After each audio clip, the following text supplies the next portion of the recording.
شهر رمضان الذي أنزل فيه القرآن هدى للناس وبينات من الهدى والفرقان فمن شهد منكم الشهر فليصمه ومن كان مريضا أو على سفر فعدة من أيام أخر. السلام علیکم ورحمۃ اللہ وبرکاتہ. بسم اللہ الرحمن الرحیم. قرآن حکیم کے 19ویں پارے کی تفسیر کا خلاصہ پیش کیا جا رہا ہے.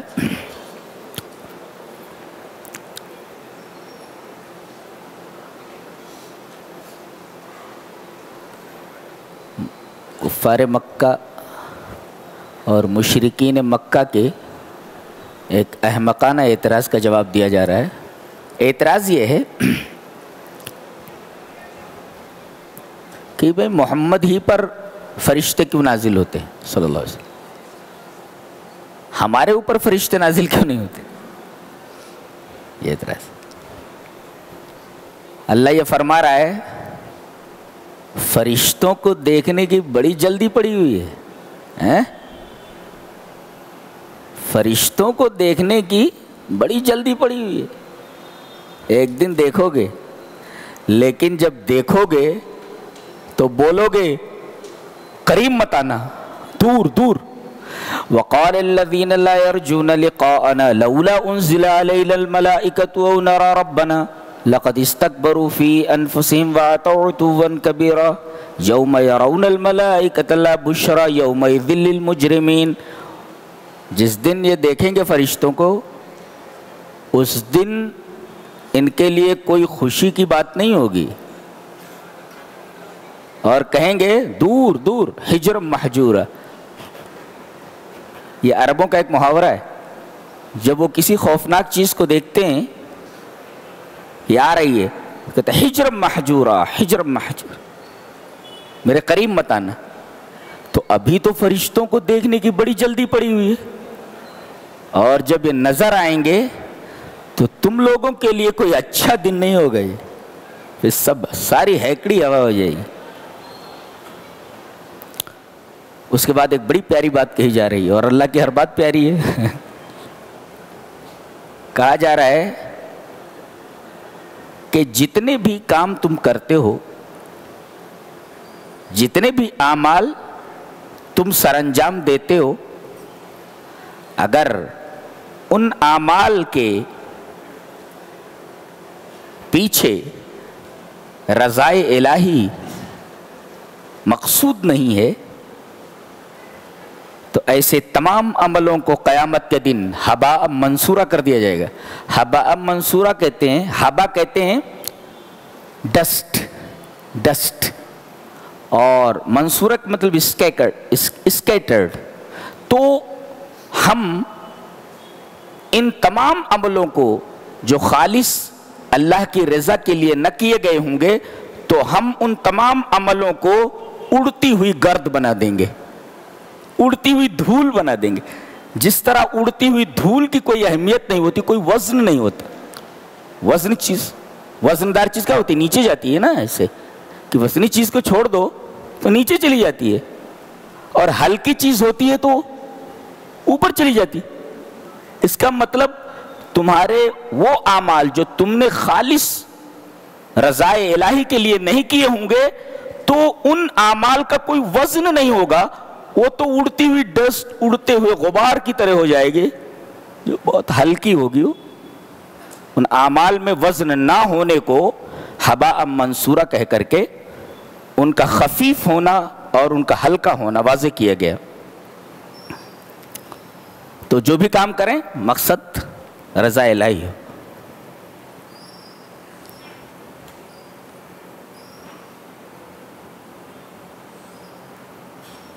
اصحاب الجنت یومئذ خیر مستقرا واحسن مقیلا. اللہ تبارک تعالیٰ فرما رہا ہے کہ ٹھہرنے کی، رہنے کی اصل جگہ تو جنت ہے. کہاں رہ رہے ہو تم؟ کوئی رہنے کی جگہ ہے وہ، جہاں ہر آن کوئی نہ کوئی خطرہ درپیش ہوتا ہے. عمر چلی جا رہی ہے، مال نہ ہاتھ سے نکل جائے، کوئی دشمن حملہ نہ کر دے. تو یہاں تو ہر آن کوئی نہ کوئی خطرہ تمہیں لاحق ہے. یہ جینا کوئی جینا ہے، اس کو جینا کہتے ہو. اصحاب الجنت یومئذ خیر مستقر، جنت یہ جنتیوں کے لیے سب سے بہترین ٹھکانہ ہے، خیر ہے، شاندار ہے. اس کے بعد ان لوگوں کے لیے وارننگ ہے، تنبیہ ہے، جو صرف موبائل لیے بیٹھے رہتے، موبائل لیے بیٹھے رہتے. یہ موبائل لے کر بیٹھنے والوں کا تذکرہ یہاں ہو رہا ہے. یہ قرآن ہر دور کے لیے ہے، یہ ایسی کتاب ہے. چلو پڑھتے دیکھتے. وَيَوْمَ يَعْضُ الظَّالِمُ عَلَىٰ يَدَيْهِ يَقُولُ يَا لَيْتَنِي اتَّخَذْتُ مَعَ الرَّسُولِ سَبِيلًا يَا وَيْلَتَىٰ لَيْتَنِي لَمْ أَتَّخِذْ فُلَانًا خَلِيلًا. کیا بات ہے. اس دن ظالم اپنے ہاتھوں کو کاٹے گا. ایک ہوتا ہے نادم ہونا، پشیمہ ہونا، اور ایک ہوتا ہے اشد الندم. ایک ہوتا نادم ہونا اور ایک ہوتا اشد الندم، انتہائی پشیمہ ہو جانا، انتہائی نادم ہو جانا. اور انتہائی نادم ہونے والے انسان کی کیفیت یہ ہوتی ہے کہ وہ اپنے ہاتھوں کو کاٹنے لگتا ہے، کاٹنے لگتا ہے. یہ اس کے ندامت کی انتہا ہے. اس دن ظالم اپنے ہاتھوں کو کاٹے گا. یقول بولے گا یا لیتنی اتخذت مع الرسول سبیلا، کاش کہ میں نے رسول کا طریقہ اختیار کیا ہوتا. یا ویلتا لیتنی لم اتخذ فلانا خلیلا، کاش میں نے فلاں کو جو برا ساتھی تھا اس کو دوست نہ بنایا ہوتا. تو یہاں قرین السوء یعنی جو برا ساتھی ہے، برے ساتھی کے ساتھ رہنے پر آدمی اس دن ندامت ظاہر کرے گا کہ کاش میں نے ایسے برے ساتھی کے ساتھ زندگی نہ گزاری ہوتی، وقت نہ گزارا ہوتا. یا ویلتا لیتنی لم اتخذ فلانا خلیلا، فلاں کو میں نے اپنا دوست نہ بنایا ہوتا. وہ دوست تو برا دوست تھا. موبائل سے دوستی کرو مگر فائدے کی حد تک، جس میں دین کا اور دنیا کا فائدہ ہو. اس کے علاوہ اگر اسے دوست بناتے ہو تو یہ برا دوست ہے، اور کل قیامت کے دن اس برے دوست کے ساتھ وقت گزارنے پر جو ندامت ہوگی وہ ندامت اس طریقے کی ہوتی کہ کاش میں نے فلاں کو اپنا دوست نہ بنایا ہوتا. کیوں؟ وجہ لقد اضلنی عن الذکر بعد اذ جاءنی، اس نے تو مجھے اللہ کے ذکر سے گمراہ کر دیا تھا. اب بیٹھے موبائل لیے، ذکر کہاں ہے، نماز کہاں ہے، روزہ کہاں ہے، عبادات کہاں ہے؟ اس برے ساتھی نے تو ساری چیزوں سے بھٹکا دیا. لقد اضلنی عن الذکر. اگر یہ موبائل یہ اللہ کے ذکر سے آپ کو گمراہ کر دے تو سمجھو یہ برا ساتھی ہے، قرین السوء ہے. اور اس برے ساتھی کے ساتھ رہنے پر آپ کو قیامت کے دن اشد الندم ہوگا. یعنی آپ اپنے ہاتھوں کو کاٹیں گے کہ کاش ایسے برے ساتھی کے ساتھ ہم نے وقت نہ گزارا ہوتا جس نے ہمیں ذکر سے بھٹکا دیا. ذکر مانے اللہ کی یاد. اب ذکر کے اندر تمام چیزیں آ گئی. نیکی سے روک دینے والی چیز، گھنٹوں گھسے رہتے ہیں اس میں، گھنٹوں گھسے رہتے ہیں.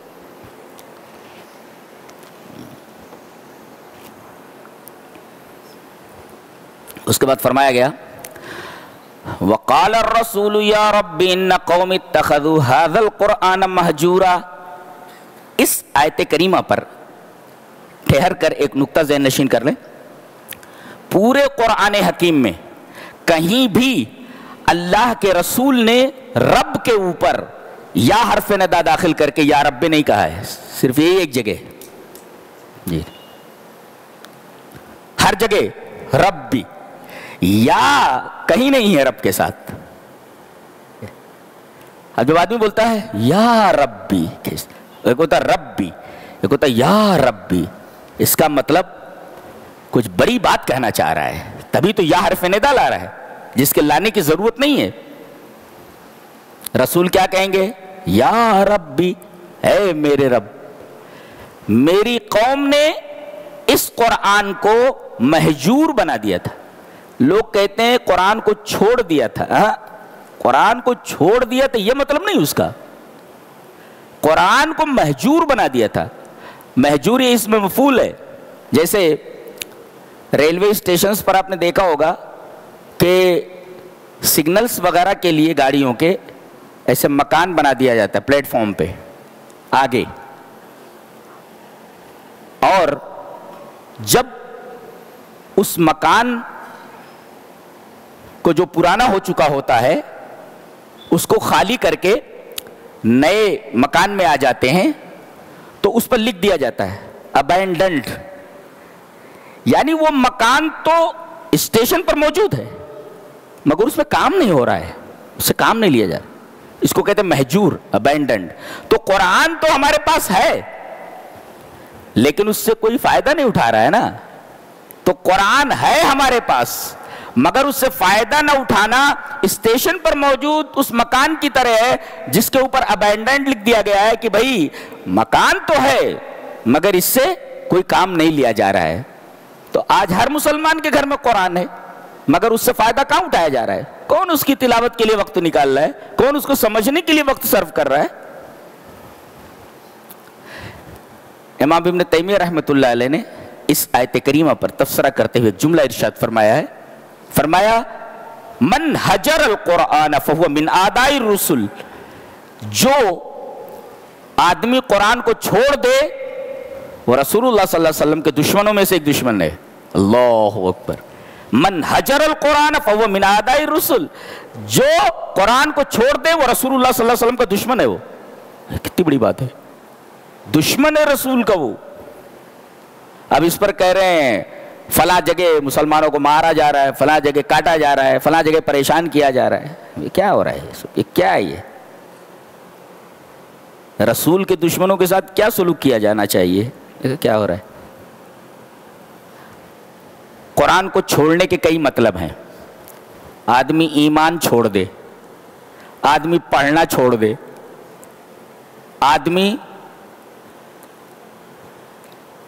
اس کو سمجھنا چھوڑ دے، اور آدمی اس کو پہچانا چھوڑ دے۔ ایک تو قرآن پر ایمان لائیے، دوسرے آپ اس کی تلاوت کیجئے، تیسرے آپ اس کو سمجھیے، اور چوتھے دوسروں تک اس کو پہنچائیے۔ یہ قرآن کے حقوق ہیں۔ اگر ان میں سے ایک چیز بھی نہیں کر رہے ہیں تو سمجھو آپ نے قرآن کو چھوڑ دیا ہے جی۔ اور ایک نکتہ اور بھی ہے، یہ نہیں کہا کہ میری قوم نے قرآن کو مہجور کر دیا ہے، بلکہ کہا ھذا القرآن۔ یہ ھذا القرآن کہنے کی کیا ضرورت تھی؟ ھذا، یہ قرآن، دس قرآن، کیوں ایسا کہہ دیجیے تو قرآن کو چھوڑ دیا ہے؟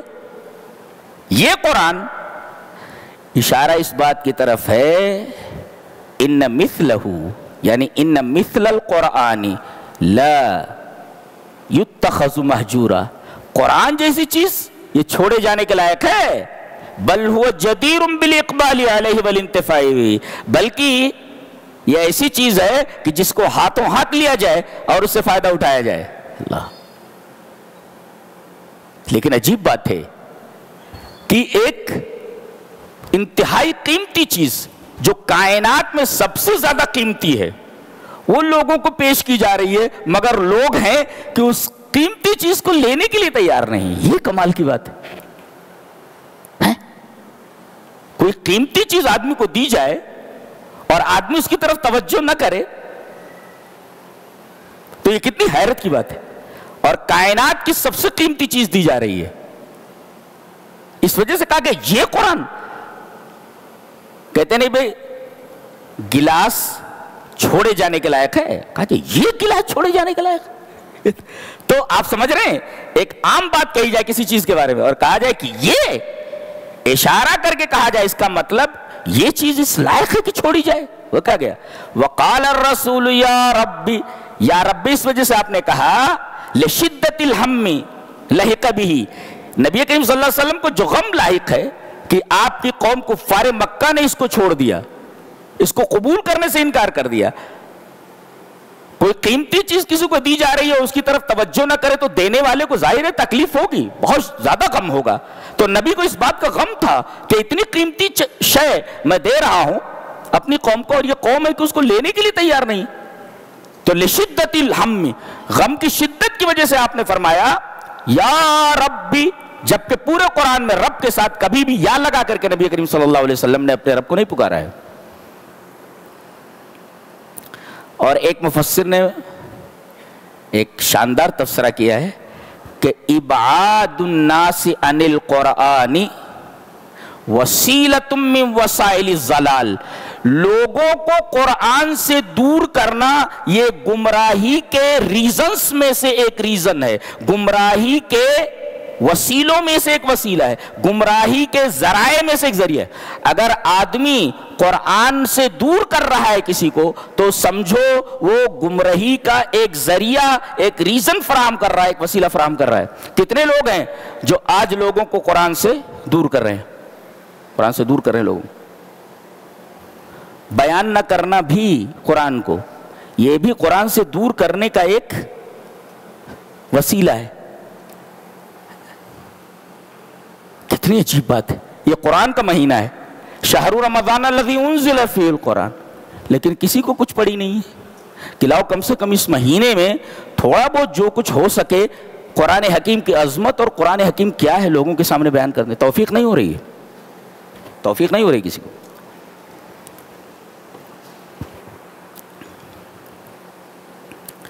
فرمایا گیا یہ قرآن جو نازل ہوا ہے اس کا ایک مقصد اور بھی ہے، کیا؟ لِنُثَبِّتَ بِهِ فُؤَادَكَ، تاکہ قرآن کے ذریعے ہم تمہارا دل مضبوط کر دیں۔ ایک مفسر لکھتا ہے فِي الْقَلْبِ اِسْتِرَابٌ لَا يُثَبِّتُهُ إِلَّا الْقُرْآنُ، دل اگر بے قرار ہو، دل اگر بے چین ہو تو اس کو سکون و اطمینان دینے والی چیز ایک ہی ہے، قرآن حکیم ہے جی۔ دل اگر بے چین ہو، دل اگر بے قرار ہو تو اس کی بے چینی کو دور کرنے والی چیز، اس کی بے قراری کو دور کرنے والی ایک ہی چیز ہے، الا القرآن، سوائے قرآن کی کوئی چیز نہیں ہے۔ فی القلب اضطراب لا یثبتہ الا القرآن، تمہاری بے قراری کو، تمہارے دل کی بے چینی کو ایک ہی چیز رفع کر سکتی ہے، وہ قرآن ہے۔ لہذا دل جب گھبرائے ہے، جب سر چکرائے اور دل گھبرائے تو گولی لینے کی ضرورت نہیں، اور سر چکرائے تو کوئی تیل لگانے کی ضرورت نہیں، تیل کا پرچار کرتے ہیں، گولی کا پرچار کرتے ہیں۔ انسان اپنی انسانیت کی سطح سے کتنا گر چکا ہے۔ جب دل گھبرائے تو کیا کیا جائے؟ قرآن کو آغوش میں لے لیا جائے، سینے سے لگا لیا جائے، اسے پڑھا جائے۔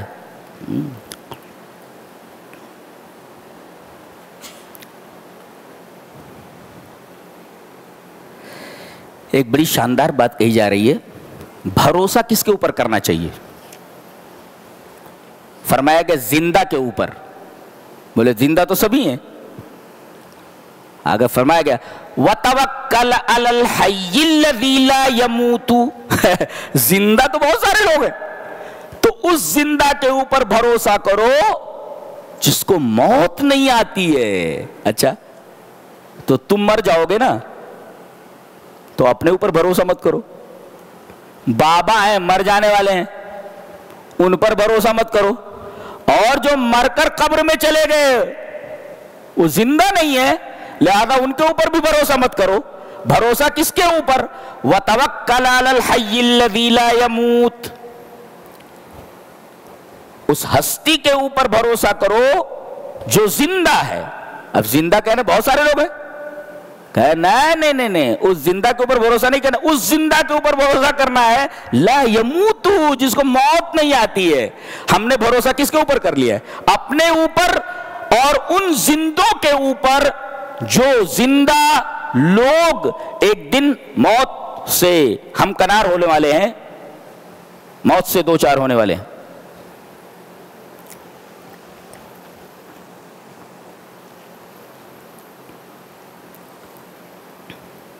اس کے بعد عباد الرحمن کی صفات بیان کی جا رہی ہیں، اللہ کے بندے۔ اور ابن عاشور ایک مفسر ہیں، انہوں نے 11 صفتیں بتائی ہیں کہ یہاں 11 صفتیں عباد الرحمن کی ذکر کی گئی ہیں۔ کس نے لکھا ہے؟ بہت بڑا مفسر ہے ابن عاشور، ان کی تفسیر کا نام ہے التحریر والتنویر، اور میرے مطالعے میں رہتی ہے، پڑھتا ہوں اس کو، بہترین زبان عربی ان کی۔ تو وہ کہہ رہے ہیں کہ پہلی صفت بیان کی جا رہی ہے عباد الرحمن کی۔ اب دیکھو، پہلے عبد ذہن میں رہے، عبدیت، اللہ تبارک و تعالیٰ کی غلامی۔ وَعِبَادُ الرَّحْمَنِ الَّذِينَ يَمْشُونَ عَلَى الْأَرْضِ هَوْنًا۔ عباد الرحمن کون؟ اللہ کے بندے کون؟ پہلی صفت یمشون علی الارض ہونا، وہ چلتے ہیں زمین پر کیسے؟ ہونن، اے مشیت یمشون علی الارض مشیت المتواضع، یعنی وہ زمین پر چلتے ہیں بڑے منکسر المزاجی کے ساتھ، بہت تواضع کے ساتھ۔ یہ عباد الرحمن کی پہلی صفت کیوں بیان ہوئی؟ اور عبدیت کے ساتھ چال کا ذکر کیوں کیا گیا؟ لکھتے ہیں اس لیے کہ ان کی عبدیت ان کی چال سے ظاہر ہے، پتہ چل جاتا ہے کہ یہ اللہ کے بندے آ رہے ہیں، یہ عباد الرحمن ان کی پہچان ہے۔ اللہ بتایا جائے، یعنی آدمی کا جو اندروں ہوتا ہے نا، آدمی کا مزاج اس کی چال سے ظاہر ہو جاتا ہے۔ کسی نے لکھا ہے کہ المشیت لغت، چال ایک لینگویج ہے۔ ہاں، المشیت لغت، جی آپ کی چال ایک لینگویج ہے جو بولتی ہے۔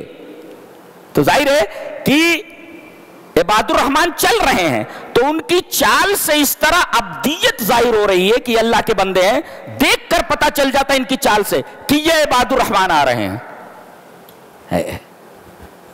تو آپ کی چال سے عبدیت ظاہر ہونی چاہیے، اور آپ کی چال متکبرانہ نہیں بلکہ متواضعانہ ہونی چاہیے۔ جی 3 باتیں کہی گئی، بہت پیاری ہے، بہت غور سے سنو ہے۔ ایک تو یہ کسی لغو جگہ پر جاتے نہیں، لغو کا مطلب بتا چکا ہوں، ایسی جگہ جہاں جانے کا کوئی فائدہ نہ ہو، ایسی جگہ لغو ہے۔ تو یہ لغو جگہ پر جاتے نہیں۔ والذین لا یشہدون الزور، زور جھوٹی بات، لغو چیز ہے۔ تو ایک تو یہ عباد الرحمن کیا ہے؟ لغو جگہ پر جاتے نہیں۔ وَإِذَا مَرُّوا بِاللَّغْوِ، اور اتفاق سے ابھی کبھی ان کو لغو کے پاس سے گزرنا ہو تو کترا کر نکل جاتے ہیں، شریفانہ انداز میں گزر جاتے ہیں، اس طرف دیکھتے بھی نہیں ہیں۔ تو ایک تو یہ لغو جگہ پر، فضول جگہ پر جاتے نہیں، اور اگر کہیں فضول اور لغو جگہ سے گزرنا ہو، وَإِذَا مَرُّوا بِاللَّغْوِ، ایسی جگہ سے جس کا کوئی فائدہ نہ ہو، گزرنا بھی ہوا تو بڑے شریفانہ انداز میں گزر جاتے ہیں، وہاں ٹھہرتے نہیں۔ اچھا، تیسرے، لغو لوگ اگر ہوں، لغو کسی کو، فضول قسم کے لوگ، تو ان کے منہ نہیں لگتے۔ وَإِذَا خَاطَبَهُمُ الْجَاهِلُونَ قَالُوا سَلَامًا، جاہل بھی لغوی ہوتا ہے، اس لیے کہ اس سے بات کریں گے تو فضول ہی بات کرے گا وہ، تو وہ فضول لوگوں سے الجھتے نہیں۔ فضول لوگ اگر بات کریں تو کہتے بھائی تو ہی ٹھیک ہے، جا السلام علیکم، تو چلے جاتے۔ تو ایک تو فضول جگہوں پر جاتے نہیں، والذین لا یشہدون الزور، اور فضول جگہوں سے اگر گزرنا ہو تو رکتے نہیں، شریفانہ طور پر گزر جاتے، اور فضول لوگوں سے اگر واسطہ پڑے تو کہتے السلام علیکم بھائی ٹھیک ہے، تو ہی ٹھیک ہے۔ تو یہ عباد الرحمن ہے۔ یہ رات میں کیا کرتے ہیں اور دن میں کیا کرتے ہیں، اے ہے، مضبوطی سے پکڑو اس کو۔ دن میں یہ جب چلتے ہیں تو بڑے تواضع کے ساتھ چلتے ہیں، یہ حالہم بالنہار، یہ ان کی حالت دن کی ہے. اچھا، والذین یبیتون لربہم سجدا وقیاما، اور یہ لوگ اپنے رب کے سامنے رات سجدے اور قیام میں گزارتے ہیں. وحالہم باللیل، رات میں ان کی یہ حالت ہے. تو ان کی دن کی حالت کیا بتائی گئی کہ چلتے ہیں تو ان کی چال سے ابدیت جھلکتی ہے، اور رات میں ان کا کیا حال ہے کہ سجدوں میں اور قیام میں یہ اپنی رات گزارتے ہیں. وحالہم باللیل، رات میں ان کی حالت ہے. اور خاص دعا کیا کرتے ہیں وہ دیکھو. سجدے قیام تو کرتے ہی ہیں، ان کی خاص دعا کیا ہے وہ دیکھو. والذین یقولون ربنا اصرف عنا عذاب جہنم، میرے رب مجھے جہنم سے ہمیں نجات دے دینا میرے رب. کتنی پیاری دعا ہے. یہاں جنت بھی نہیں مانگی انہوں نے ڈر کے مارے، کہہ رہے میرے رب جہنم سے نجات دے دے. والذین یقولون ربنا اصرف عنا عذاب جہنم ان عذابها کان غراما، اس کا عذاب تو لپٹ جانے والا ہے، چمٹ جانے والا ہے، اور بہت برا ٹھکانہ ہے. انہا ساءت مستقرا ومقاما، بہت بری جگہ ہے یہ. ایک صفت اور بھی، خرچ کرتے ہیں تو اچھی جگہ پر، اور اچھی جگہ پر خرچ کرتے ہیں تو اسراف نہیں کرتے، اور غلط جگہوں پر خرچ نہیں کرتے. ایک تو یہ خرچ کرتے ہیں اسراف نہیں کرتے، دوسرے بخیلی بھی نہیں کرتے. وَكَانَ بَيْنَ ذَلِكَ قَوَامًا، بخیلی اور اسراف کے درمیان یہ معتدل رہتے. قیامہ اے معتدلا، قیامن اے قوامن اے معتدلن. جی قوامہ بیچ بیچ میں رہتے، بخیلی بھی نہیں کرتے کہ چمڑی چلی جائے مگر دمڑی نہ جائے، اور دوسرے ایک دم دے کر کے کنگال بھی نہیں ہو جاتے. جی بیچ بیچ کی حالت ہے ان کی. دوسرے شرک نہیں کرتے، والذین لا یدعون مع اللہ الہا آخر. آگے کسی کو قتل نہیں کرتے، مرڈر نہیں کرتے کسی کا. ولا یزنون، زنا نہیں کرتے. ایک بات بتائے گی، اگر غلطی ہو جائے تو اگر توبہ کر لیتا ہے آدمی تو اللہ اس کی برائیوں کو نیکی میں بدل دیتا ہے. یہ عجیب بات ہے. یہ تصور آپ نے کہیں دیکھا ہے؟ آپ نے برا کام کیا ہے تو برائی ہے نا، برائی تو برائی ہے.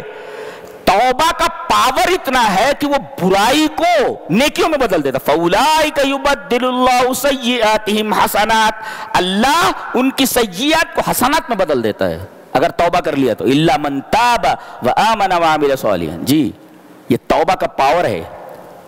ارے بھائی اللہ نیکیاں دے گا، لیکن یہ بتایا گیا کہ جو برائیاں تم نے کی ہیں نا، یہ برائیاں بھی نیکیاں ہو جائیں گی. ایسا تصور کسی کتاب میں ہے یہ نہیں. کہ کسی نے مجھ سے پوچھا تھا کہ یہ برائیاں نیکیوں میں کیسے بدل جاتی ہیں، اس کی کوئی مثال ہے؟ تو میں نے ایک مثال دیا تھا کہ پہلے ملاح جو ہوتے تھے، ندی میں جب باڑھ آتی تھی برسات کے دنوں میں، تو اس پار سے اس پار ملاح کشتی میں لوگوں کو لاتا اور لے جاتا تھا، اور جھوپڑی بنا کر کے وہیں رہتا تھا. تو یہ جو گدلا پانی ہوتا تھا ندی کا، اس کو وہ مٹکے میں رکھ لیتا تھا، لیکن وہ پینے کے لائق نہیں ہوتا تھا، اس لیے کہ وہ مٹمیلا ہوتا تھا، گدلا ہوتا تھا، اس میں سب ریت اور دھول سب ملی رہتی تھی. تو اس میں کیا کرتا تھا ملاح کہ اس گدلے پانی میں، ندی کے پانی میں پھٹکری ڈال دیتا تھا. پھٹکری ڈال دینے کی وجہ سے جو گندگی رہتی تھی، جو دھول رہتی تھی، وہ نیچے بیٹھ جاتی تھی اور خالص پانی اوپر آ جاتا تھا، اسی کو وہ پیتا تھا.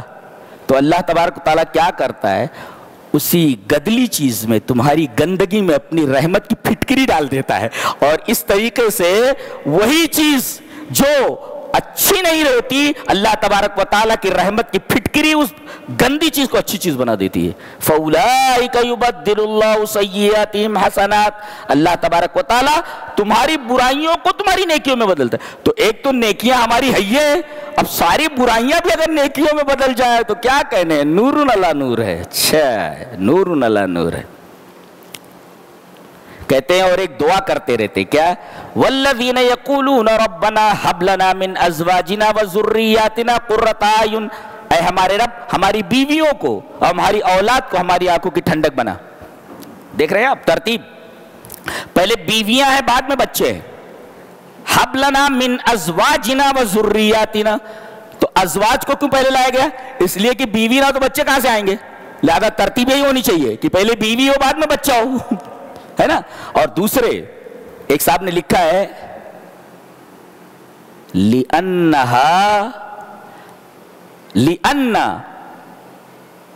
صَلَاحَهَا صلاح الذریت، اس لیے کہ ماں اگر اچھی ہے تو بچے اچھے ہوتے ہیں، لہذا ماں کا تذکرہ پہلے کیا گیا.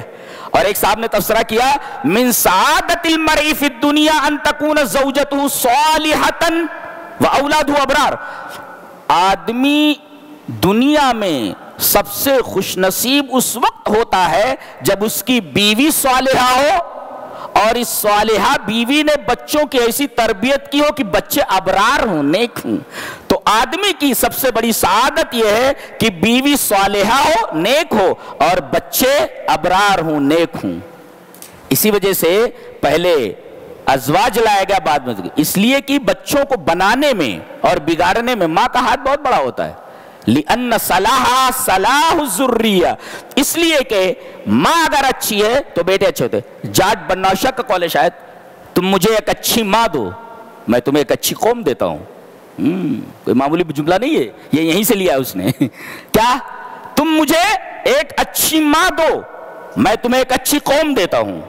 یہاں یہ بتایا گیا اگر مسلم معاشرے کی لڑکیاں بیویاں صالحہ ہیں تو نسل جو ہوتی ہے وہ صالح ہوتی ہے.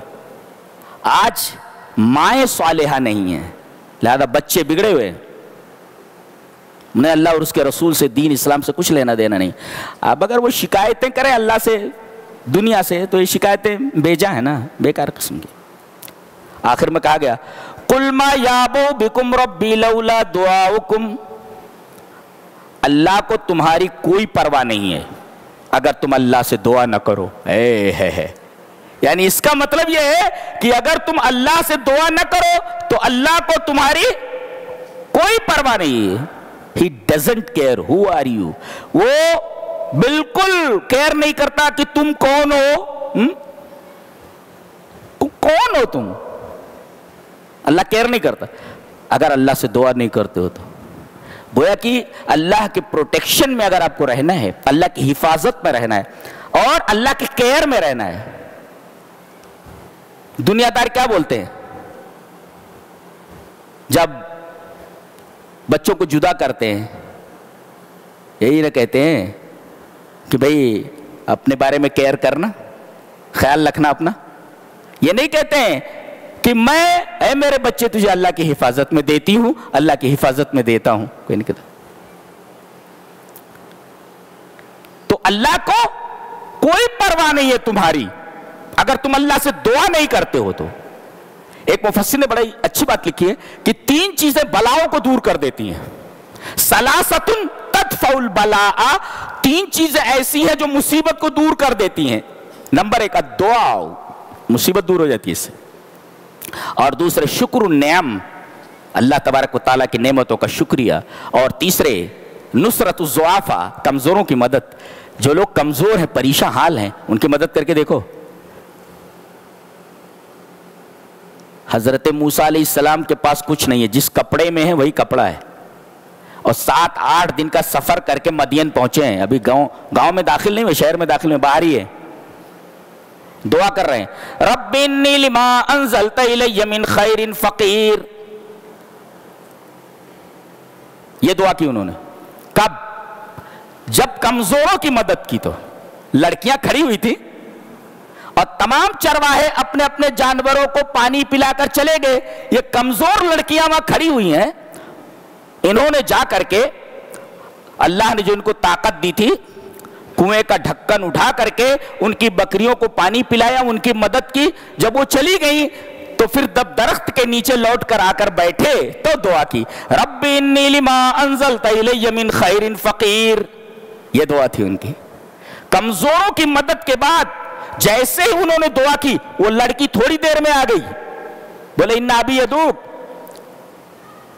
میرے ابا آپ کو بلا رہے ہیں، چلیے.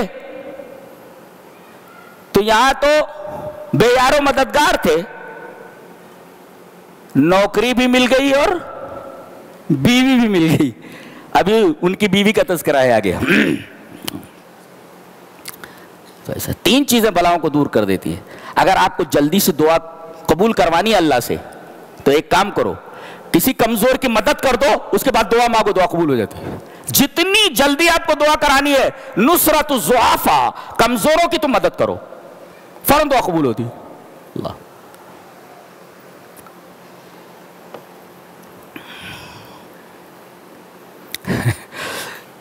فرعون ہے، حضرت موسیٰ کو اس نے پالا ہے. عجیب بات یہ کہ اللہ تبارک و تعالیٰ دشمن کو دشمن کے گھر میں پالتا ہے. بلایا ان کو، کہا قال الم نربک فینا ولیدا، ہمارے ہاں تو پل کر کے بڑا نہیں ہوا ہے، تجھ سے بڑا ناشکرا کوئی ہے ہی نہیں. بولتا ہے وہ کیا بولتا ہے؟ جملہ دیکھو اس کا کیا ہے. اتنا بڑا ہے لیکن جملہ دیکھو، قال الم نربک فینا ولیدا ولبثت فینا من عمرک سنین، اور ایک مدت تک، کئی سالوں تک ہمارے درمیان رہا، ہمارے ٹکڑوں پر پلا تو. یہ دیکھو، گویا کوئی آدمی احسان کر کے احسان جتا دے تو بلندی سے پستی پر آ جاتا ہے، چھوٹا ہو جاتا ہے آدمی. تو چھوٹا مت بنو، احسان کر کے احسان مت جتاؤ، آدمی چھوٹا ہو جاتا ہے احسان جتانے سے. دیکھو بادشاہ ہے وقت کا، مگر چھوٹا بن گیا، کتنا چھوٹا ہو گیا ہو. اور پھر بول رہا ہے وَفَعَلْتَ فَعَلَتَكَ الَّتِي فَعَلْتَ وَأَنْتَ مِنَ الْكَافِرِينَ، آر دلا رہا ہے. اور ایک بات اور، وہ تو نے جو حرکت کی تھی، یعنی وہ گھوسا مار دیا تھا، وہ مر گیا تھا قبطی. کہا کہ وہ جو تو نے حرکت کی تھی، وہ جو تو نے کیا تھا حرکت، وہ جو کی تھی حرکت، وَأَنْتَ مِنَ الْكَافِرِينَ، کتنا بڑا ناشکرا ہے تو. قَالَ فَعَلْتُهَا إِذًا وَأَنَا مِنَ الضَّالِّينَ، میں یہ کام، یہ حرکت مجھ سے جو سرزد ہوئی تھی، انجانے میں ہوئی تھی. ضال کا مطلب انجان تھا، میں انجانے میں، فائٹ ذرا زیادہ شدت کے ساتھ لگ گیا اور مر گیا. ہو انجانے میں ایسا ہوا. 2 باتیں معلوم ہوئی. ایک تو یہ کہ کسی کے اندر عیب اگر ہے، اس عیب کو مشتہر کرنا یہ فرعونیت ہے، اور کسی کے اندر عیب ہو اس کو ذکر نہ کرنا یہ یوسفیت ہے. جی دیکھو، اس نے آر دلایا ان کو اس پر جب وہ قبطی کو انہوں نے مار دیا تھا. اور حضرت یوسف نے کیا کہا؟ لا تثریب علیکم اليوم. وہ یہ بھی نہیں بول رہے ہیں کہ مجھے اللہ نے کنویں سے نکالا، وہ یہ بول رہے ہیں کہ مجھے جیل سے نکالا. اللہ اکبر. تو گویا کسی کے اندر موجود عیب کو مشتہر کرنا یہ طرز فرعون ہے، فرعونیت ہے. اور کسی کے اندر موجود عیب کو ڈھانک دینا، ذکر نہ کرنا، یہ طرز یوسف ہے. اسے یوسفیت کہہ لیجئے. اب ایسا ہے.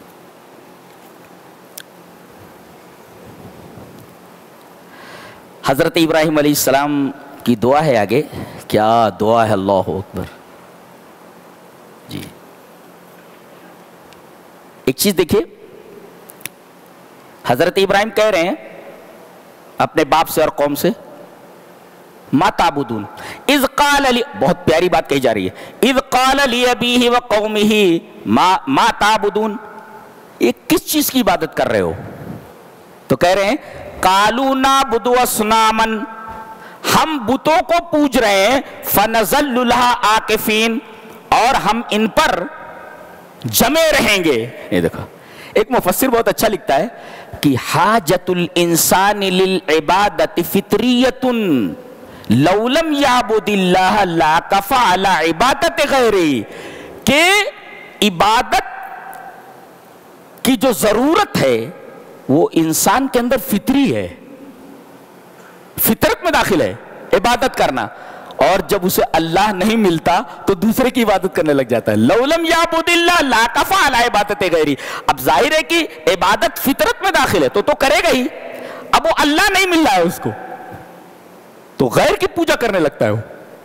یعنی عبادت وہ آدمی کی فطرت میں ہے. اگر اللہ نہیں ملتا دیکھا کہ وہ ملتا نہیں اپنے ہی کو کھویا ہے، غالب کی زبان میں ایسا ہی ہو گیا ہو. اللہ نہیں ملا تو دوسرے کی عبادت کرنے لگتا ہے آدمی. عبادت کرتا ہی ہے اس لیے کہ عبادت انسان کی فطرت میں ودیت ہے. اس کے بعد دعا کر رہے ہیں فَإِنَّهُمْ عَدُوٌّ لِّي إِلَّا رَبَّ الْعَالَمِينَ. رب العالمین کون؟ جس کے اندر یہ صفات ہوں. عبادت کے لائق کون؟ رب العالمین کون؟ الذی خلقنی، جس نے مجھے پیدا کیا، فہو یہدین، مجھے ہدایت دیتا ہے، والذی ہوا یطعمنی ویسقین، کھلاتا پلاتا ہے، واذا مرضت فہو یشفین، اور جب میں بیمار ہوتا ہوں تو شفا دیتا ہے، والذی یمیتنی ثم یحیین، میں مر گیا تو مجھے زندہ کرتا ہے. دیکھو یہاں کھانا اور پانی تو عام اور شراب سے پہلے ہدایت کا ذکر ہے. دیکھو نا، الذی خلقنی فہو یہدین والذی ہوا یطعمنی ویسقین. تو عام اور شراب، کھانے پینے کا تذکرہ بعد میں، پہلے ہدایت کا. اس کا مطلب یہ ہے کھانے پینے سے زیادہ اہمیت ہدایت کی ہے. کھانا پینا نہ ملے، بغیر کھائے پیے مر جائے چلے گا، مگر ہدایت کے ساتھ مرنا چاہیے اس کو. کھانے پینے سے زیادہ آدمی کو ضرورت ہدایت کی ہے، اس لیے کہ کھانے پینے سے آدمی کی دنیا بنتی ہے لیکن ہدایت سے آدمی کی آخرت بنتی ہے. لہذا آخرت کا ذکر پہلے ہے، دنیا کا تذکرہ بعد میں. اور ایک مفسر نے بہت اچھا لکھا ہے، ان وجدت من یصنع لک مثل ھذا فاعبد اللہ. اگر یہ ساری چیزیں تمہارے لیے اللہ کے علاوہ کوئی اور کرتا ہے تو اجازت ہے اس کی عبادت کرنا لگو. یہ چیزیں اگر اللہ کے علاوہ کوئی کرتا ہے تو فاعبد، اس کی عبادت کرو. جو پیدا کرتا ہو، جو ہدایت دیتا ہو، جو کھلاتا ہو، جو پلاتا ہو، بیماری میں شفا دیتا ہو، مارتا ہو، جلاتا ہو، یہ ساری صفتیں اگر اللہ کے علاوہ کسی اور میں ہیں تو اجازت ہے، جاؤ عبادت کرو اس کی. ظاہر ہے کہ اس کے اندر یہ ساری چیزیں نہیں ہیں. جی یہ حضرت ابراہیم علیہ السلام کا تذکرہ تھا. اس کے بعد حضرت موسیٰ کا تذکرہ ہے آگے. یہ بنی اسرائیل کو لے کر کے یہ پہنچ گئے ہیں بحر احمر کے پاس، دریا کے پاس. اور جب ان کے ساتھیوں نے دیکھا کہ فرعون اپنے لاؤ لشکر کے ساتھ پہنچ گیا ہے اور دونوں جماعتیں آمنے سامنے ہو گئیں، فلما تراءى الجمعان، سامنے فرعون کا لشکر ہے اور ادھر سمندر ہے. بہت غور سے دیکھو. قال اصحاب موسیٰ انا لمدرکون، تو موسیٰ کے ساتھیوں نے کہا اب ہم پکڑ لیے گئے. دیکھو ان کا یقین بہت کمزور ہے، یقین کمزور ہے. امید کا دامن پوری جماعت نے چھوڑ دیا، ایک آدمی خالی بولتا ہے قال کلا ان معی ربی سیہدین، میرا رب میرے ساتھ ہے. دیکھو ایک آدمی پر امید ہے، ایک آدمی کے امید نے پوری قوم کو بچا لیا ہے. جی ورنہ سب لوگ امید کا دامن ہاتھ سے چھوڑ بیٹھے تھے. ایک آدمی کی امید نے سب کو بچا لیا. جی ایک آدمی کے توکل نے سب کو بچا لیا. یہ نہیں کہا کہ کیسے بچائے گا اللہ، یہ کہا میرے ساتھ ہے یا سیہدین، ہدایت دے گا. وہ کیسے بچائے گا یہ نہیں بتایا، یہ بتایا کہ بچائے گا وہی، لیکن کیسے بچائے گا انہوں نے اللہ کے اوپر چھوڑ دیا تھا. اب اللہ نے ایسا بچایا کہ آج تک مصیبت سے اس طرح کسی کو نہیں بچایا گیا ہے. سامنے سمندر ہے، آدمی گھسے تو ڈوب جائے گا، مر جائے گا. مارنے والی چیز کو زندگی دینے والی بنا دیا. آدمی سوچ بھی نہیں سکتا کہ دریا کے اندر راستہ بن سکتا ہے. اللہ تبارک تعالیٰ نے ان کو اس طرح بچایا، ایسی جگہ سے بچایا جہاں بچنے کا تصور ہی نہیں ہوتا ہے.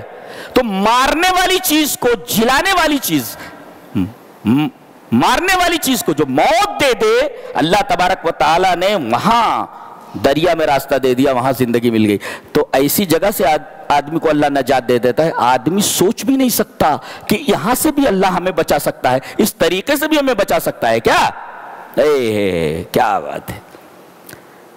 جیسے ہی کہا انہوں نے میرا رب میرے ساتھ ہے، فَأَوْحَيْنَا إِلَىٰ مُوسَىٰ أَنِ اضْرِب بِّعَصَاكَ الْبَحْرَ، لاٹھی ماریے دریا پر، فَانْفَلَقَ فَكَانَ كُلُّ فِرْقٍ كَالطَّوْدِ الْعَظِيمِ، دریا میں راستہ بن گیا، اس پار چلے گئے، فرعون کا لشکر سامنے ڈوب گیا۔ کیا بات!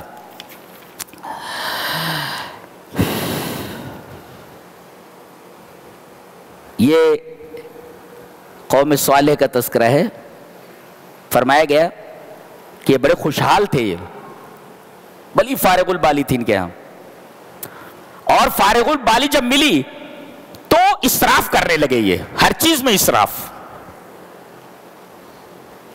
کہا وَلَا تُطِيعُوا أَمْرَ الْمُسْرِفِينَ، مسرفین کی اطاعت مت کرو ان کے معاملے کی۔ کیوں؟ الَّذِينَ يُفْسِدُونَ فِي الْأَرْضِ، اس کا مطلب یہ ہوا الاسراف، اسراف جو ہوتا ہے نا یہ سب سے بڑا فساد ہے، یہ جی اشد الفساد، اعظم الفساد۔ اگر آدمی اسراف کرتا ہے تو یہ اسراف سب سے بڑا فساد ہے دنیا میں۔ اور ایک مفسر نے کہا کہ گزری ہوئی امتوں کے فتنے تھے کہ وہ مسرفین کے پیچھے چلتے تھے، اور آج ہماری امت کا، نبی کی امت کا یہ فتنہ ہے کہ وہ ذلیل لوگوں کے پیچھے چل رہے، وہ چل رہے تھے مسرفین کے پیچھے اور یہ چل رہے اذلین کے پیچھے، جی ذلیل لوگوں کے پیچھے لوگ چل رہے ہیں۔ وہ مسرفین کے پیچھے چل رہے تھے، یہ ذلیل لوگوں کے، جن کا معاشرے کے اندر کوئی وقار نہیں، کوئی عزت نہیں، لوگ ان کے پیچھے چل رہے ہیں۔ جی یہ اس امت کا بہت بڑا فتنہ ہے۔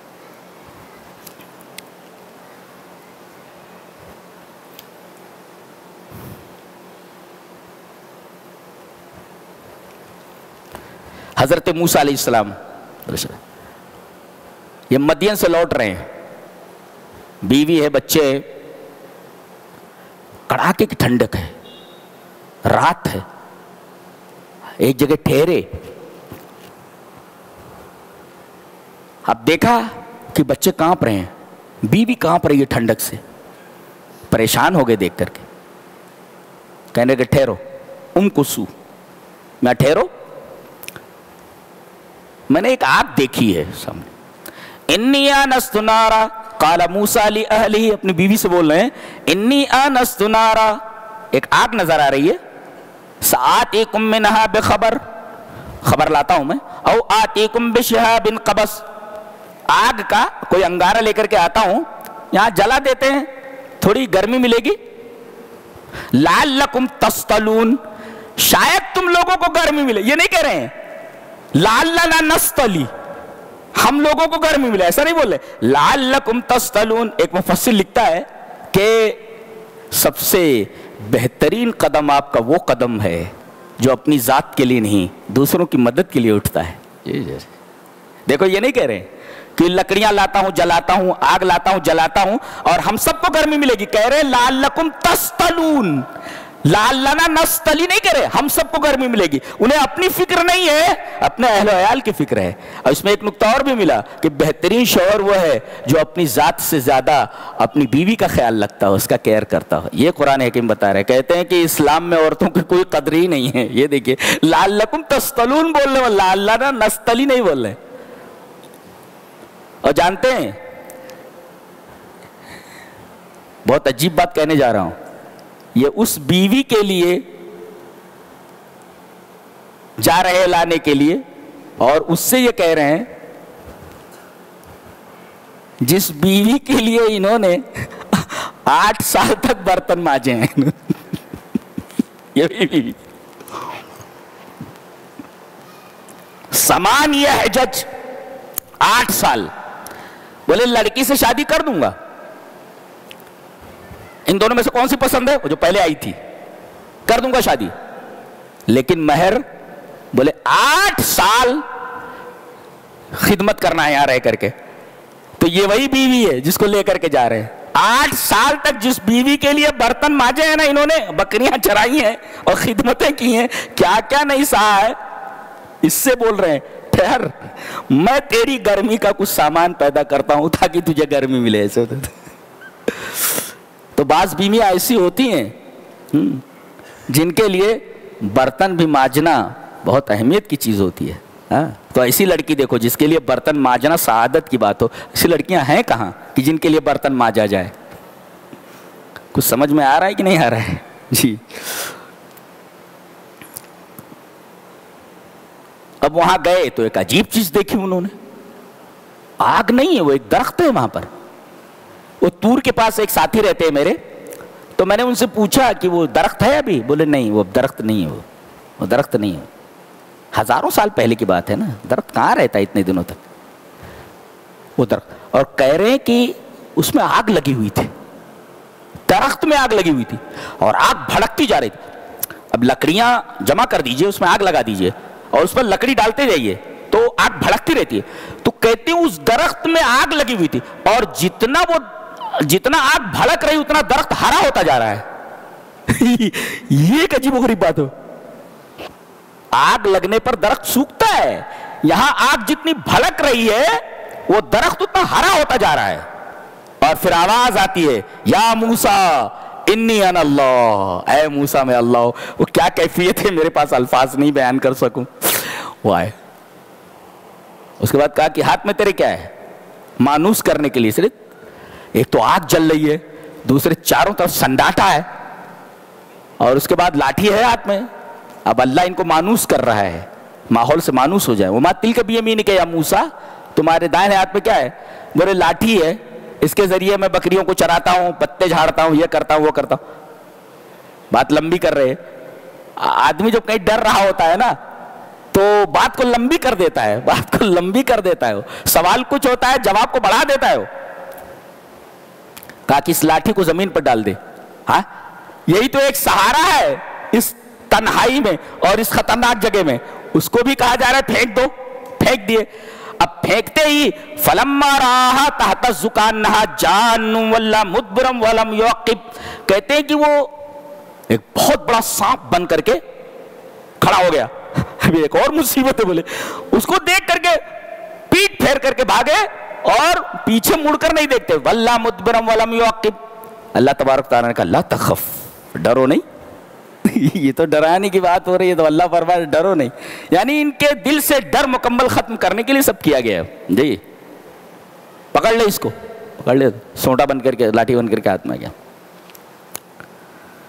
تو یہ اللہ تبارک و تعالیٰ نے سے ملاقات کی، اللہ سے ملاقات کے لیے گئے. یہ وہی شخص ہے جس کے بارے میں فرعون بولتا ہے زبان نہیں اس کے پاس، لا یکاد یبین. تو بات کرتا ہے تو صحیح سے بات نہیں کر پاتا. یہ اللہ تبارک تعالیٰ نے کہا کہ میرا نبی اگرچہ صحیح سے بات نہیں کر پا رہا ہے، میں اسے کلیم بنا دیتا ہوں، میں اس سے بات کرتا ہوں، میں اس سے بات کرتا ہوں. اللہ، جس کی زبان نہیں چلتی تھی وہ خود بولتے تھے میری زبان نہیں چلتی ہے. وَيَضِيقُ صَدْرِي وَلَا يَنْطَلِقُ لِسَانِي، میری زبان نہیں چلتی ہے. میرے رب نے کہا تیری زبان نہیں چلتی ہے نا، میں تجھ سے بات کرتا ہوں. میں اور دنیا میں کلیم ایک ہی ہے، یہی ہے کلیم دنیا میں. آخرت میں معراج میں اللہ نے بات کی ہے نبی سے، لیکن دنیا میں اگر کسی سے بات کی ہے تو یہی شخص ہے جو بول نہیں پاتا تھا. اللہ نے کہا کہ تجھے دنیا کہتی ہے تو بول نہیں پاتا، میں تجھ سے بات کرتا ہوں نا، تجھے کلیم بنا دیتا ہوں، تجھے کلیم بنا دیتا ہوں. ہے کیا کتاب ہے، کیا کتاب ہے. اس کے بعد کہا وَلَقَدْ آتَيْنَا دَاوُودَ وَسُلَيْمَانَ عِلْمًا، باپ بیٹے داؤد اور سلیمان دونوں کو علم دیا تھا میں نے. کتنی نعمتیں ان کو دی تھی، سلیمان کو اور داؤد کو، لیکن اللہ تعالیٰ نے پہلے تذکرہ کیا ان کو علم دیا تھا. گویا کہ علم سب سے بڑی نعمت ہے اور سب سے بڑی نعمت کا شکریہ بھی سب سے بڑا ہونا چاہیے. وقال الحمدللہ، دونوں نے کہا الحمدللہ. اس کا مطلب یہ ہوا نعمت اگر بڑی ہو تو شکر بھی بڑا ہونا چاہیے. اور بڑا شکر کیا ہے؟ افضل الشکر کیا ہے؟ الحمدللہ کہنا. اس کا مطلب یہ ہے کہ علم سب سے بڑی نعمت ہے اور نعمت کا سب سے بڑا شکر ہے الحمدللہ کہنا. تو وَلَقَدْ آتَيْنَا دَاوُودَ وَسُلَيْمَانَ عِلْمًا وَقَالَ الْحَمْدُلِلَّهِ. دونوں نے کہا الحمدللہ. نعمت ملی، شکر ادا کیا. سب سے بڑی نعمت ملی تو سب سے بڑا شکر الحمدللہ. اور اللہ کو دو چیزیں بہت پسند ہے، ایک لا الہ الا اللہ اور دوسرے الحمدللہ. جی اس کو برابر تہجد میں پڑھا کرو، نمازوں میں پڑھے کرو، لا الہ الا اللہ کثرت سے اور الحمدللہ کثرت سے. یہ تمام جانوروں کی زبان، چیونٹیوں کی زبان سمجھتے تھے. آج تک زوولوجی اتنی ڈیولپڈ ہو گئی ہے لیکن کوئی پروفیسر یہ نہیں کہہ سکتا کہ میں بات کر سکتا ہوں چیونٹی کیا بول رہی ہے.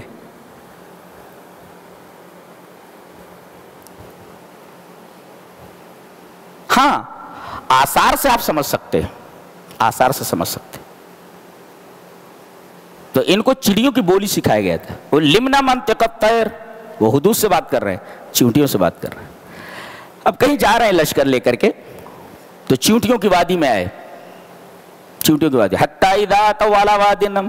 تو چیونٹیوں کی جو رانی تھی وہ کہنے لگی یا ایھا النمل ادخلوا مساکنکم، اے چیونٹیوں جلدی سے اپنے اپنے بلوں میں گھس جاؤ.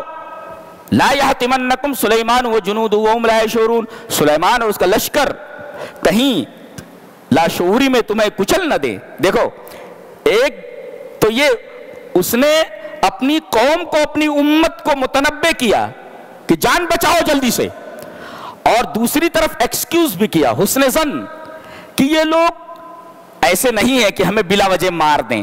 ہاں غلطی سے لاشعوری میں کوئی چیونٹی پیر کے نیچے آ جا سکتی ہے، لہذا جلدی سے بلوں میں گھس جاؤ، ان کو پیروں کے نیچے کیوں آنا. دیکھو ایک طرف وارننگ اپنی امت کو. تو بادشاہوں کو چاہیے کہ وہ اپنے رعایا کی جان کی قدر کریں. وہ بادشاہ نہیں ہوتا جسے اپنے رعایا کے جان و مال کی کوئی قدر نہ ہو. ایک چیونٹی سے سیکھنا چاہیے ایسے لوگوں کو. یہ ایک چھوٹی چیز ہے.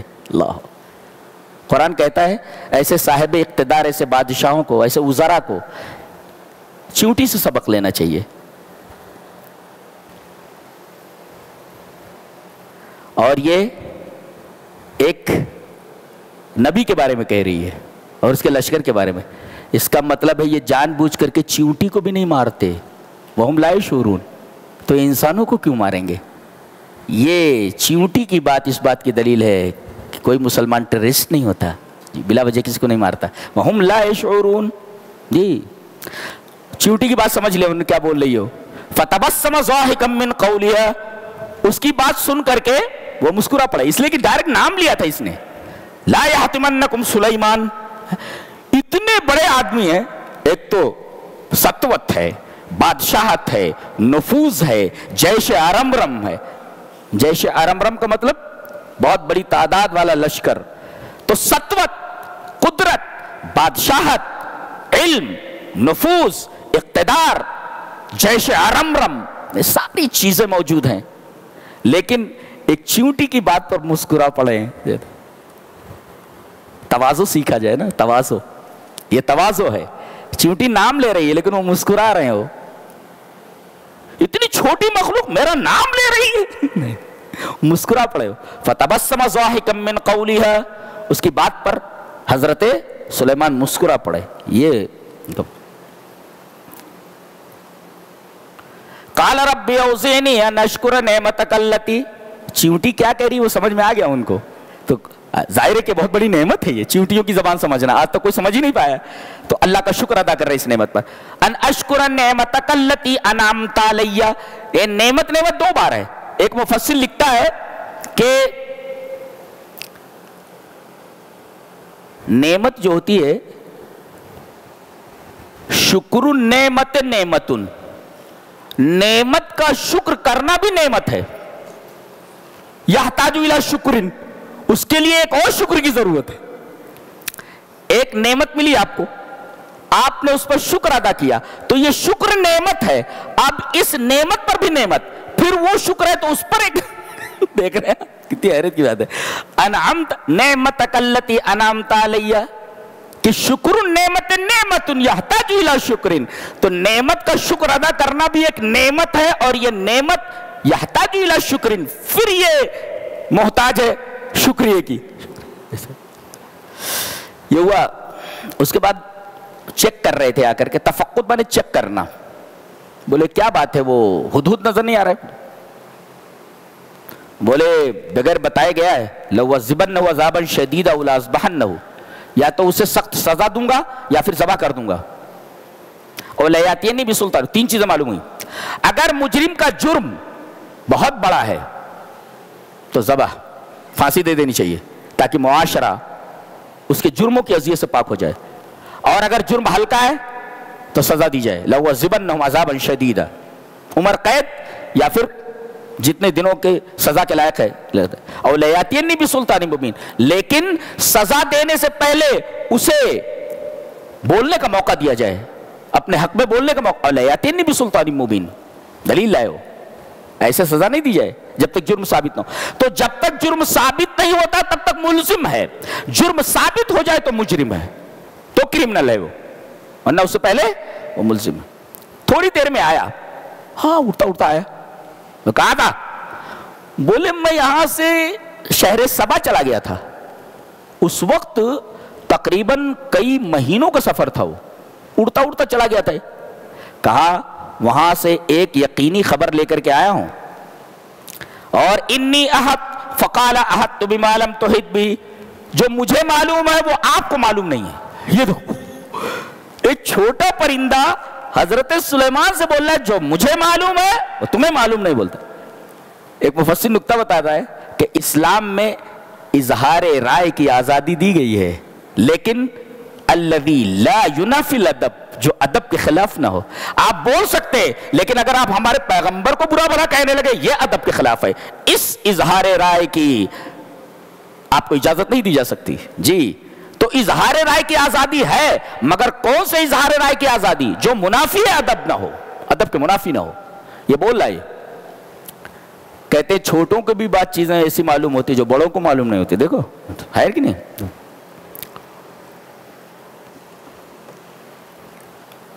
بولے کہاں گیا تھا، کیا دیکھا؟ آپ کو معلوم ہے کہ اگر 25-30 دن کا سفر کر رہا ہے، وادیاں ہیں، پہاڑ ہیں، خوبصورت مناظر ہیں، بیوٹیفل سینس ہیں، دریا ہے، ساری چیز، یہ کوئی چیز نہیں بیان کر رہا ہے۔ آدمی جب کہیں سفر میں جاتا ہے تو سیلفی لیتا ہے، فوٹو لیتا ہے، یہ جھرنا ہے، یہ آبشار ہے، یہ فلاں ہے، یہ فلاں ہے، یہ سین ہے، یہ سین، یہ کچھ نہیں بتا رہا ہے، یہ کچھ نہیں بتا رہا ہے۔ یہ کیا بتا رہا ہے؟ میں نے دیکھا وہاں کی ایک عورت ہے جو ایک بڑے تخت پر بیٹھتی ہے اور سارے لوگ سورج کو پوج رہے ہیں، یہ اللہ کو پوجتے کیوں نہیں، اللہ کو سجدہ کیوں نہیں کرتے؟ دیکھو، اور بہت ساری منکر چیزیں دیکھی اس نے، بری چیزیں دیکھی، لیکن تمام بری باتوں کا ذکر نہیں کیا۔ سب سے بڑی بری بات جو تھی وہ اللہ کے علاوہ کی عبادت، اس کا ذکر کیا اس نے۔ اس کا مطلب بہت سی بری چیزیں دیکھیں آپ تو ان کا تذکرہ نہ کریں، سب سے بڑی جو بری چیز تھی وہ شرک تھی، اس کا ذکر کیا اس نے۔ اور ایک عجیب چیز لگی اس کو کہ ایک عورت حکومت کر رہی ہے، اس کا بھی ذکر کیا اس نے، کہ یہ چیز مجھے عجیب لگی، انی وجدت امرأۃ تملکہم، عورت ہے مردوں پر حکومت کر رہی ہے، ایک، اور دوسرے یہ لوگ اللہ کو چھوڑ کر غیروں کی پوجا کر رہے ہیں، سورج کی پوجا کر رہے ہیں۔ اور بقیہ کون سا سین کتنا خوبصورت ہے، کیا ہے، پہاڑ ایسا، کچھ نہیں بیان کر رہا ہے۔ تو ہمارے نوجوانوں کو حدود سے سبق لینا چاہیے جی، اور ہماری میڈیا کو خبر نشر کرنے سے پہلے منہج ہدہد پر عمل کرنا ضروری ہے۔ اس لیے کہتا ہے میں یقینی خبر لایا ہوں، یہ تو خبر یقینی بھی نہ ہو تب بھی اسے پھیلاتے رہتے ہیں جی۔ تو ہماری میڈیا کے لیے یہ لمحہ فکریہ ہے کہ اگر انہیں خبر نشر کرنا ہے تو انہیں منہج ہدہد کو اختیار کرنا چاہیے، کہ وہ کہہ رہا ہے کہ میں شہر سبا سے ایک یقینی خبر لے کر کے آیا ہوں، خبر یقینی ہو تو اسے ضرور بتایا جائے، خبر جتنی زیادہ اہم ہو اتنی ہی زیادہ بیان کی جائے، اور شارٹ میں بیان کیا جائے، اس لیے کہ اس نے ترک الصغائر، چھوٹی چھوٹی چیزوں کو اس نے حذف کر دیا ہے بڑی چیزوں کا بیان کیا ہے اس نے۔ اور کہا کہ اس کا ایک بڑا تخت ہے، اور اس کے بعد کیا کہہ رہا ہے؟ اللہ لا الہ الا ہوا رب العرش العظیم. اس عورت کا ایک بڑا تخت ہے تو یہ اللہ کے بڑے تخت کو ذکر کر رہا ہے، عرش کو. اس کا ایک عرش ہے اور اللہ کا عرش. اس کا مطلب ہے کہ ہکذا المومن، اسی طرح مومن ہوتا ہے کہ کل شیء یذکرہ ربہ، ہر چیز جس کو دیکھتا ہے ہر چیز اسے اس کے رب کو یاد دلا دیتی ہے. یہ مومن کا طریق ہوتا ہے. ہر چیز اگر اسے رب کی یاد دلا دیتی ہے تو سمجھو یہ مومن ہے. دیکھو یہ حدود ہے، یہ عرش عظیم دیکھتا ہے ایک عورت کا بڑا تخت تو اسے اللہ کا عرش یاد آ جاتا ہے. کہتا ہے اللہ لا الہ الا ہوا رب العرش العظیم. اور ایک نکتہ یہ بھی معلوم ہوا، کائنات کی ہر شے موحد ہے، مشرک کوئی بھی نہیں ہے. لہذا اگر شرک کرتا ہے آدمی تو پوری کائنات سے الگ ہو جاتا ہے، مشرک بالکل کائنات سے الگ ہو جاتا ہے، اس لیے کہ پوری کائنات موحد ہے. پرندے بھی موحد ہے، اللہ کے علاوہ کسی کی عبادت نہیں کرتے وہ. پھر وہ اس کے پاس آپ نے خط بھیجا اسی کے ہاتھوں، وہ گرا کر کے آ گیا. اس کے اندر خط میں لکھا ہوا تھا کہ تم لوگ آتے ہو یا ہم یہاں سے لشکر بھیجیں جو تمہیں کچل دے. بہرحال کہا کہ ملکہ بلقیس کا وہ تخت جس کو یہ ہدہد دیکھ کر کے آیا ہے، کون ہے جو جلدی سے جلدی لا سکے؟ تو ایک جن نے کہا، طاقتور جن تھا، انا آتی کبھی قبل ان تقوم من مقامک، دربار برخاست ہونے سے پہلے لے آؤں گا. تو ایک کہتا ہے قال الذی عنده علم من الکتاب، وہ کتاب کون سی تھی، وہ علم کون سا تھا؟ پلک جھپکتے ہی ملکہ بلقیس کا تخت حضرت سلیمان کے دربار میں حاضر ہو گیا. جانتے ہیں راکٹ کی رفتاری ہوتی ہے، کشمیر سے کنیا کماری تک اتنی دیر میں میزائل آ جاتی ہے، ہزاروں کلومیٹر کا سفر پلک جھپکتے کرتی. یہ ایک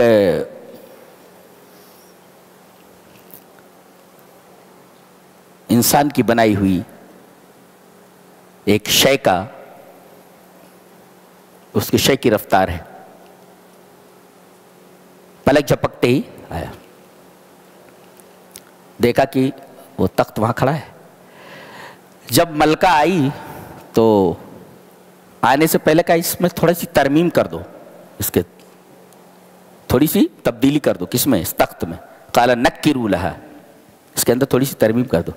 جب وہ آئی تو حضرت سلیمان نے پوچھا اہکذا عرشک، تو جانتے کیا جواب دیا اس نے؟ کانہ ہو، ویسا ہی دکھتا ہے. یعنی ذہین کتنی ہے دیکھو. اگر وہ بولتی یہی ہے تو یقین کیسے کہ اتنی جلدی کیسے آ گیا، یقین کے ساتھ کیسے بولی تو. اور اگر بولتی کہ یہ نہیں ہے تو نہیں کی دلیل کیا ہے؟ ذہانت دیکھیے، وہ کہہ رہی ہے نہیں بھی نہیں کیا کہ یہ میرا تخت نہیں ہے، اور یہ بھی نہیں کہا کہ یہ میرا تخت ہے، بلکہ کیا بول رہی ہے؟ کانہ ہو، ویسا ہی دکھتا ہے. اس کی ذہانت کے علاوہ. پھر اس کے بعد کہا چلو محل میں. اب محل کیسا تھا؟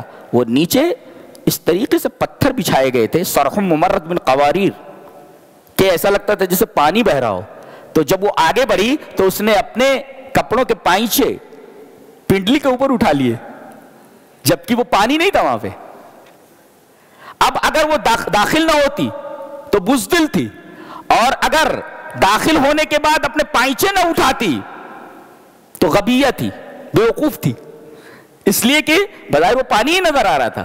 جی تو اس کی ذہانت دیکھ کر کے اندازہ لگا لیا کہ یہ عورت اصل میں پیدائشی طور پر یہ کافر ہے، لیکن اگر اسے ہدایت کی بات بتائی جائے تو ایمان لے آئے گی. ایمان لے آئی ہو. اسلمت مع سلیمان، سلیمان کے ساتھ ایمان لے آئی ہو. یہ ہوا. اور ایک نقطہ یہ بھی ملا کہ خوش عیشی کی زندگی گزارنا اسلام میں ممنوع نہیں ہے. یہاں شیشے کا محل ہے، آپ شیشے کا محل بنا کر کے رہ سکتے ہیں آپ، لیکن آخرت کو نہ بھولیں آپ. جی جی جی جی یہ خطرناک چیز ہے. جی اچھے سے اچھا کپڑا پہن سکتے ہیں، اچھے سے مکان بنا سکتے ہیں، ممانعت نہیں ہے اس کی. حضرت سلیمان کے پاس تھا، شیشے کا محل ہے. آخری بات کہ اللہ نے صالح علیہ السلام کے قوم کا تذکرہ کیا، سمود کا. ان کے گھر والوں کو اور ان کو خطتو لقتل صالح و اہلہ، اور کتنے لوگ تھے؟ 9 لوگ تھے یا 9 خاندان تھے پورے شہر میں. وَكَانَ فِي الْمَدِينَةِ 9 رَهْطٍ، 9 لوگ تھے یا 9 خاندان کے لوگ تھے. ان لوگوں نے پلان بنایا مارنے کے لیے حضرت صالح کو اور ان کے گھر والوں کو. اللہ تبارک و تعالیٰ نے ان پوری بستی کو تباہ کر دیا. ایک مفسر لکھتا ہے کہ مجموعۃ الاشخاص، چند لوگ ہوتے ہیں قد یکونون شومن علی البلد کلہ، پورے ملک کے لیے نحوست ہوتے ہیں. دیکھو یہ 9 لوگ ہیں، ان 9 لوگوں کی وجہ سے پورے شہر کو تباہ و برباد کر دیا گیا. غلطی کی ان 9 لوگوں نے، اور کوئی بولنے والا نہیں رہا. تو ان 9 لوگوں کی وجہ سے مجموعۃ من الاشخاص، تھوڑے لوگ ہیں مگر ان تھوڑے لوگوں کو، مٹھی بھر لوگوں کو قد یکونون شومن علی البلد کلہ، تمام ملک کے لیے ان کو نحوست قرار دیا گیا، نحوست بن گئے یہ، اور ان 9 لوگوں کی وجہ سے پورا شہر تباہ ہو گیا. ایک مفسر نے لکھا ہے الظلم اذا دام دمر والعدل اذا دام امر، جب ظلم بڑھ جائے تو تباہی لازمی ہے، اور عدل اگر بڑھ جائے تو آبادی لازم ہے. لہذا ہمیں چاہیے کہ ہم ظلم سے بچیں اور عدل کی طرف مائل ہوں. اور جب عذاب آتا ہے اس کے لیے قاعدہ بتایا گیا. عذاب تو آیا، فانجینا الذین آمنوا وکانوا یتقون، ہم نے ایمان اور تقوی والوں کو اس عذاب سے بچا لیا. اس کا مطلب یہ کہ الایمان والتقوی اعظم اسباب النجات. اگر آدمی کے پاس ایمان اور تقوی ہے تو عذاب آئے تو عذاب دوسرے لوگوں کے اوپر آتا ہے، ان لوگوں کو بچا لیا جاتا ہے. یہ 19ویں پارے کا خلاصہ جو پیش کیا گیا. اللہ میں نیک عمل اور اچھی سمجھ کی توفیق عطا فرمائے. وآخر دعوانا الحمدللہ.